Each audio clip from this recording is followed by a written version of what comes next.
Sa ikalawang hakbang ng gawain, paghatol ng Diyos sa publiko. Ginagawa ito para gawing ganap ang kanyang mga hinirang na maghahari kasama niya.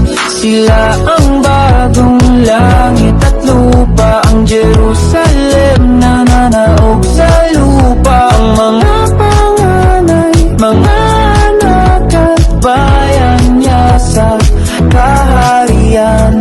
Gawain na ito'y hindi gaya ng pagtatayo ng iglesia kung saan sila sinimulang tipunin, kundi ito'y gawain kung saan nakikihati ang mga hinirang sa pasakit na dinaranas ng Diyos sa katawang tao na naging ganap na templo mismo ng Diyos sa lupa, para gumawa at tumatol na ginagawa sa ganap na pagkatao at pagka-Diyos. Ang gawain na hindi kailanman sumagi sa isipan ng tao, kung saan gumagawa ang Diyos sa kanyang mga hinirang na hamak lamang.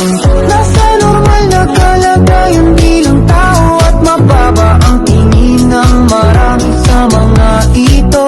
Ito ang landas na lalakarin ng mga hinirang niya, ang dumaan sa maraming pasakit at pagkondena.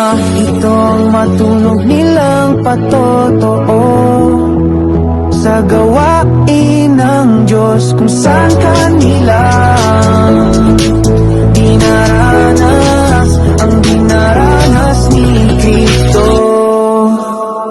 Ito'y ang yugto kung saan karugtong sa naunang hakbang ng paghatol, kung saan mas nakikita ng malinaw ng tao ang kabuoang disposisyon ng Diyos na nagpapakita sa bawat bahagi ng kanyang katawang tao, sa katauhan ng mga hinirang ng mga pangganay na persona niya.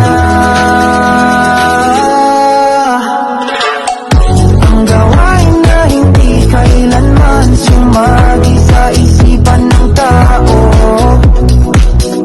kung saan gumagawa ang Diyos sa kanyang mga hinirang na hamak lamang. Nasa normal na kalagayan bilang tao at mababa ang tingin ng marami sa mga ito. Ito ang landas na lalakarin ng mga hinirang niya, ang dumaan sa maraming pasakit at pagkondena. Ito ang matunog nila